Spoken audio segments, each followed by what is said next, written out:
Hello everyone, welcome to my channel. I am Vaishali और आज हम क्लास 11th के चैप्टर सेकंड बायोलॉजिकल क्लासिफिकेशन को पढ़ने जा रहे हैं। इस चैप्टर में हमें जो टॉपिक्स डिस्कस करने हैं वो है kingdom Monera, kingdom protista, kingdom fungi, kingdom Plantae, kingdom animalia, viroids and lichens. So start करते हैं। Since the dawn of the civilization, there have been many attempts to classify living organisms, and it was done instinctively, not using criteria that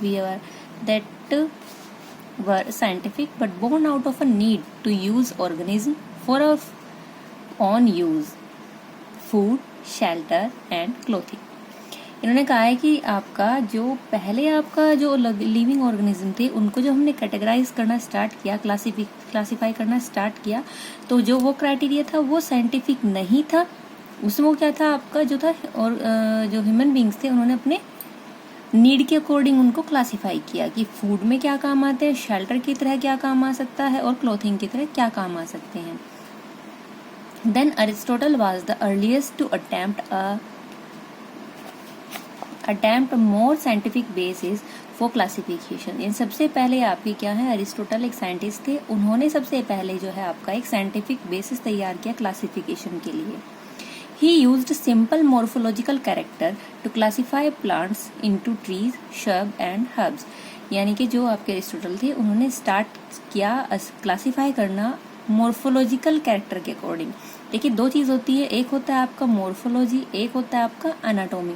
morphology होती है कि उसका outer appearance किसी भी चीज का कैसा है, वो बाहर से देखने में कैसी है, लेकिन एनाटॉमी होती है उनका इंटरनल स्ट्रक्चर क्या है, क्या उसमें टिश्यूज है, कैसी सेल्स है, ये सब चीज क्या होती है, anatomy.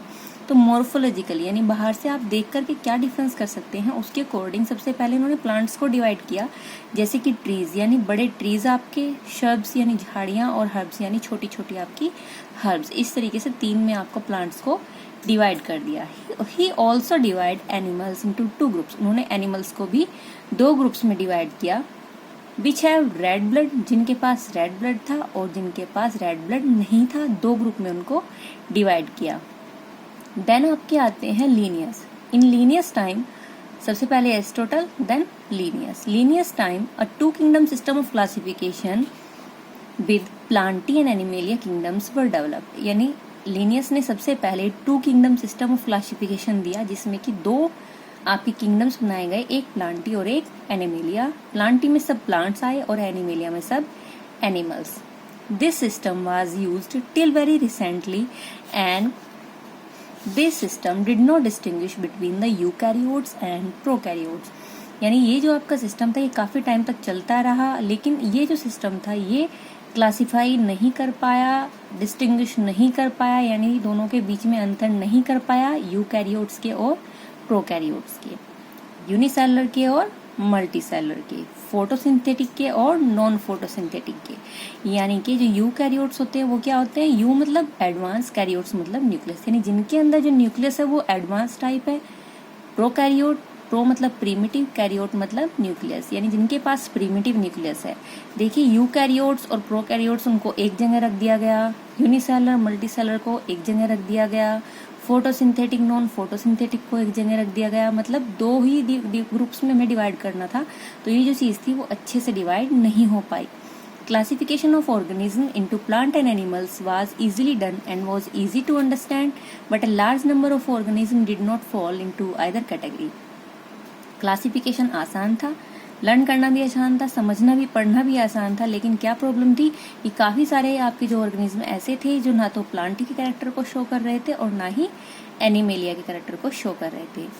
Hence, the two kingdom system classification used for a long time was found inadequate.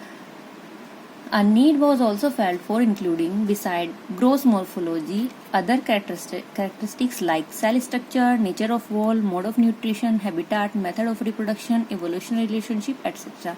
यानी कि यहाँ पे आपका जो टू किंगडम सिस्टम क्लासिफिकेशन था वो फेल हो गया और एक जरूरत महसूस हुई कि कुछ और कैरेक्टर्स ऐसे हैं जिनको भी हमें ध्यान में रखना होगा, जैसे सेल स्ट्रक्चर, वॉल का नेचर कैसा है, सेल वॉल मतलब कैसी है, क्या उनका मोड ऑफ न्यूट्रिशन है, वो मतलब कैसे आपका न्यूट्रिशन करते हैं, हैबिटाट लिविंग प्लेस कैसा है, रिप्रोडक्शन का मेथड क्या है, उनकी इवोल्यूशनरी रिलेशनशिप क्या है, इनके पूर्वज कैसे हैं, classification system for the living organism have hence undergone several changes over time. तो काफ़ी चेंज आपके टाइम के साथ आते रहे।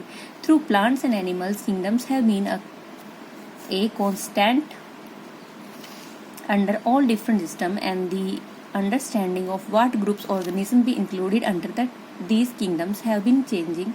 The number and the nature of other kingdoms have also been understood differently and different scientists over time. यानी कि आपका देखिए एनिमेलिया और प्लांटी एज इट इज रहा, लेकिन उनसे अलग और किंगडम्स थे जो टाइम के साथ उसमें ऐड कर दिए गए। अलग अलग साइंटिस्ट ने अलग अलग टाइम पर उनको अलग अलग तरीके से पढ़ा। तो देखिए यहाँ पे आपका आता है कैरेक्टरिस्टिक्स ऑफ 5 किंगडम। हमने 2 किंगडम सिस्टम क्लासिफिकेशन पढ़ लिया है, इसके बाद आता है 5 किंगडम ऑफ क्लासिफिकेशन। ये दिया था आपका R.H. विटेकर ने, और आपके जो किंगडम्स थे वो क्या थे? Monera, Protista, Fungi, Plantae, Animalia.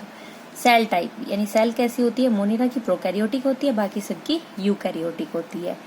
Cell wall यहाँ पे नॉन सेलुलोजिक है, प्रोटिस्टा में सिर्फ कुछ जगह यानी कुछ ही ऑर्गेनिज्म में प्रेजेंट होती है, फंगाई में प्रेजेंट होती है लेकिन सेलुलोज की बनी नहीं होती, प्लांटी में आपकी क्या होती है? सेलुलोज की बनी होती है, और एनिमेलिया में एब्सेंट होती है। न्यूक्लियर मेम्ब्रेन मोनेरा में एब्सेंट होती है, बाकी सब में प्रेजेंट होती है। बॉडी ऑर्गेनाइजेशन यहाँ सेलुलर टाइप का है, और यहाँ पे आपका मल्टी सेलुलर, कहीं पे टिश्यू टाइप का, कहीं पे ऑर्गन सिस्टम टाइप का है। मोड ऑफ न्यूट्रिशन मोनेरा में ऑटोट्रोफिक है, प्रोटिस्टा में भी ऑटोट्रोफिक है, फंगाई में हिटोट्रोफिक है यानी दूसरों पे डिपेंड है, स्पेशली सैप्रोफाइटिक है यानी डेड मैटर से अपना न्यूट्रिशन लेते हैं, और पैरासाइटिक है नेचर में। प्लांटी आपके ऑटोट्रोफिक है, फनी फोटोसिंथेसिस करते हैं, और एनिमेलिया आपके हिटोट्रोफिक है। इसको आप एक सिंपल सा फ्लो चार्ट है उससे आप समझ सकते हैं। देखिए ये है 5 किंगडम क्लासिफिकेशन। सबसे पहले हम इसको 2 पार्ट्स में डिवाइड कर सकते हैं, प्रोकैरियोट्स और यूकैरियोट्स। यानी कि जो टोटल आपके ऑर्गेनिज्म है उनमें से जो प्रोकैरियोट्स है उनको अलग रख दिया गया, और जो यूकैरियोट्स है उनको सेपरेट कर दिया गया। अब जो प्रोकैरियोट्स है वो सब किस में आ जाते हैं? मोनेरा में। लेकिन जो यूकैरियोट्स है उनको फिर हमने फर्दर डिवाइड किया है यूनिसेलर और मल्टीसेलर में। ठीक है, मल्टीसेलर है जो और यूनिसेलर है। अब जो यूनिसेलुलर हैं और सेल उनकी यूकैरियोटिक टाइप की है, उनको हमने किस में रखा है? किंगडम प्रोटिस्टा में। देखिए यहाँ से एक डिफरेंस आपका निकल करके आता है। मोनेरा आपके यूनिसेलुलर हैं, प्रोटिस्टा भी आपके यूनिसेलुलर हैं, बट मोनेरा की जो सेल टाइप है वो प्रोकैरियोटिक टाइप की है, और प्रोटिस्टा की जो सेल है वो यूकैरियोटिक टाइप की है। ओके, तो यानी कि इन्होंने कहा है कि जो सब आपके यूकैरियोट्स होते हैं वो यूनिसेलुलर नहीं होते, लेकिन जितने भी आपके यूनिसेलुलर हैं उनमें जो आपके क्या नाम प्रोकैरियोटिक टाइप के हैं वो मोनेरा किंगडम में आते हैं। अब यूकैरियोट्स में देखिए यूनिसेलुलर प्रोटिस्टा में आए, और जो मल्टी सेलुलर है फिर फर्दर हमने उनको और डिवाइड कर दिया है, जिसमें सेल वॉल प्रेजेंट है और जहाँ पर सेल वॉल प्रेजेंट नहीं है। जहाँ पे सेल वॉल प्रेजेंट है लेकिन वो किसकी बनी हुई है? सेल वॉल काइटिन की, तो वो आता है आपका किंगडम फंगी में। जहाँ पे सेलुलोज प्रेजेंट है तो वो कहाँ आता है? आपका किंगडम प्लांटी में। जहाँ पे सेल वॉल अब्सेंट है वो आता है किंगडम एनिमेलिया में। तो इस टाइप से आपके 5 किंगडम यहाँ से निकल के आते हैं सिंपल से फ्लो चार्ट से।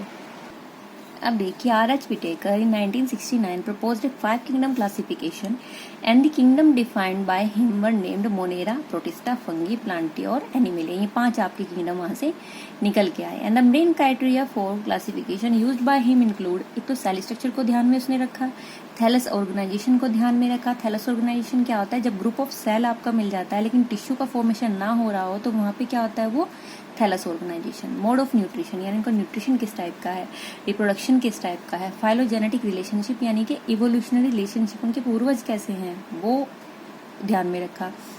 Gives a comparative account of different characteristic of the 5 kingdoms. Let us look at this 5 kingdom classification to understand the issue and consideration that influence the classification system.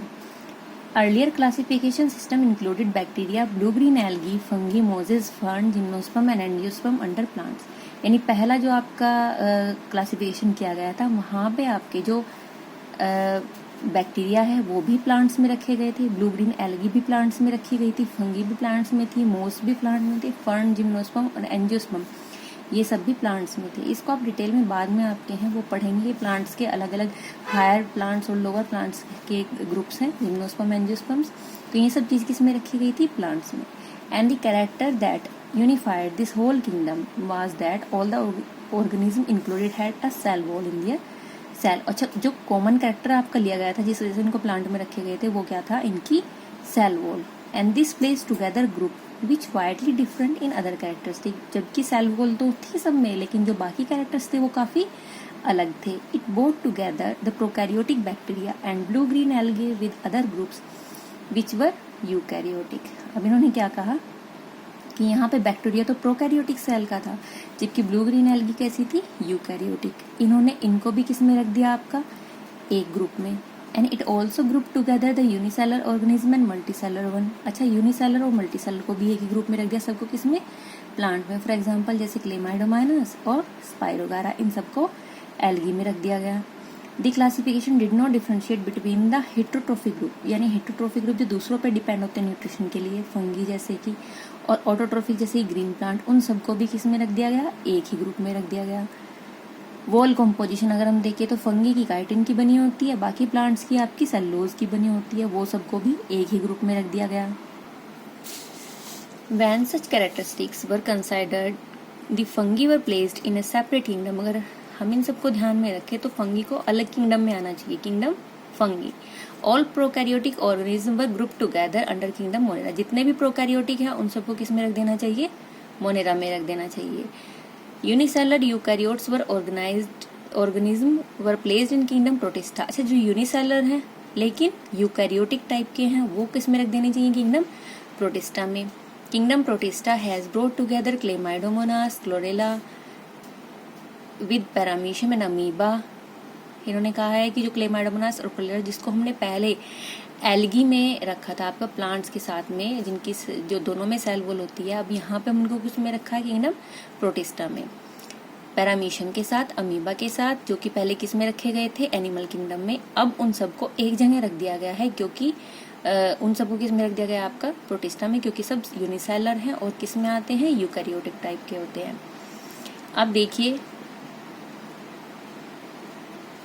which were earlier placed in animal kingdom which lack cell wall and has put together organisms which in earlier classification were placed in different kingdoms, and this happened because of the criteria for classification change। अब यहाँ पे आपका जो criteria था classification का वो change कर दिया गया, इस वजह से आपके जो है 5 किंगडम निकल कर आए और सबको अलग अलग उन्हीं के कैरेक्टरिस्टिक के अकॉर्डिंग उनको अलग अलग किंगडम्स में रखा गया। This kind of change will take place in future too, depending on the improvement in our understanding of characteristic and evolutionary relationships।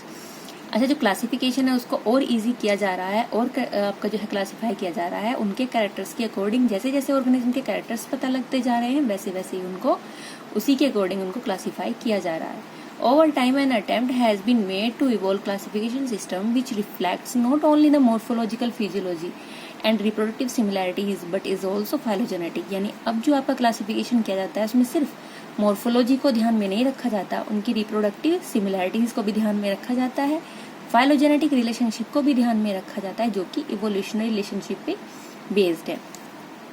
In this chapter we will study characteristics of kingdom Monera, Protista, Fungi, Whitaker systems of classification and the kingdom Plantae Animalia, commonly referred to as plant and animal kingdom respectively, will be dealt with separately in chapter 3rd।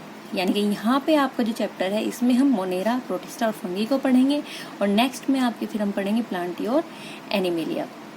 अगर आपको video beneficial लगी है तो channel को subscribe कीजिए और नई video की अपडेट पाने के लिए बेल आइकन को प्रेस कीजिए। अगर आपको कोई क्वेरी है, कोई क्वेश्चन है तो आप कमेंट सेक्शन में कमेंट करके पूछ सकते हैं।